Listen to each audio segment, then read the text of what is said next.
La palabra el señor Ortiz.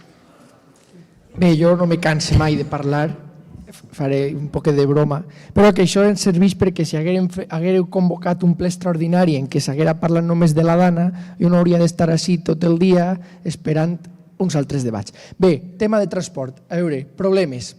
El primer problema, les freqüències. Tenim un problema de freqüències. Jo entenc que potser ara, quan responguen, diran que nous conductors, que s'han licitat un contracte de nous autobusos, tot el que ja sabem que es publica en les notes de premsa. Les freqüències són un greu problema, especialment la línia 27, que és la que els de la Torre sobretot gastem i que passa pel carrer de Sant Vicent, molt transitat pels accessos amb els cotxes, que sabem que estan tot i quant hi pot entrar, i perquè tots els autobusos llançadera que van a les poblacions afectades que no tenen metro també van per aquest carrer. Bé, les freqüències és la reclama infinita. En segon lloc, jo vull parlar de lo que s'ha venut com un èxit, que és aquesta targeteta que jo ja tinc, que és la MT amb tu. És un títol vigent de la MT que ara s'ha prorrogat la normativa per al 2025, per a les poblacions afectades. Clar, 60 viatges al mes, no hi ha opcions de que no se limiten els viatges. Jo per a vindre així i tornar a la Torre ja n'he gastat dos per 30-60, per tant, només em permet de fer un viatge al mes.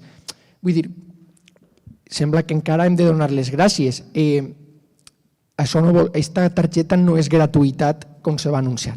Però és que, per poder parlar d'altres temes, a nit, a última hora, hi ha una nota de premsa de la Generalitat, tinc així la nota que diu: la targeta Transport Recuperem València de la Generalitat estarà disponible en 31 municipis i els grans barris afectats per les inundacions.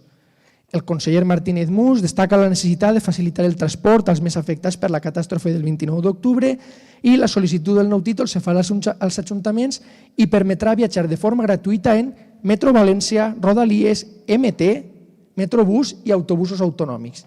Jo lleig amb atenció la nota de premsa, com cada document que es publica en qualsevol institució, i resulta que en els municipis escollits València no està. Estem davant del mateix que ha passat amb les ajudes d'Amancio Ortega, que encara la gent se pregunta per què no les heu pogut gestionar o per què no vos han arribat.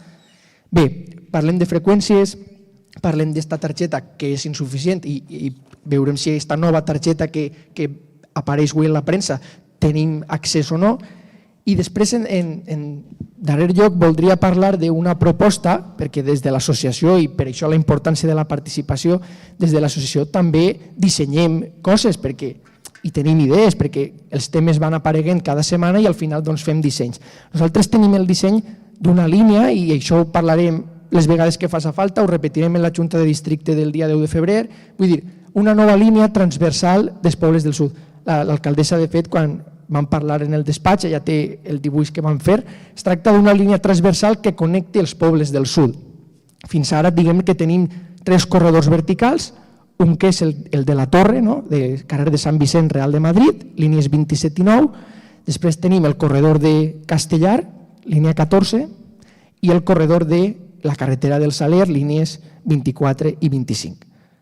Si volem fomentar els pobles del sud i volem la reconstrucció i tota la pesca, els pobles del sud han d'estar interconnectats.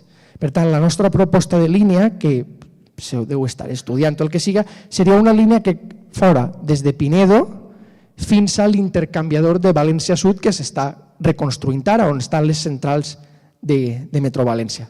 Seria una línia que connectaria tots els pobles del sud, donaria accés a tots els pobles a la mar i alhora donaria accés a Metro València. I, a més, moltes zones, que és històric i està reclama, moltes zones que no han tingut transport, com ara Sociòpolis, que sembla que se continuaran fent pisos i que cada vegada serem més gent i el cens augmentarà, doncs també tindran connexió amb les altres línies.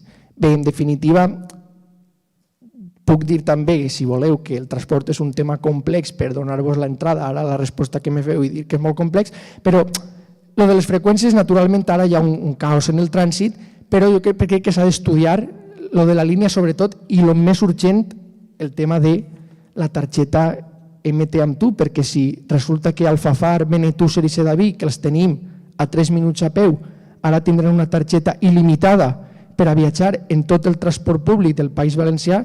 Nosaltres, que som habitants de la capital, només tenim 60 viatges al mes en línies saturades? Gràcies. Gràcies. Comencem el debat del punt.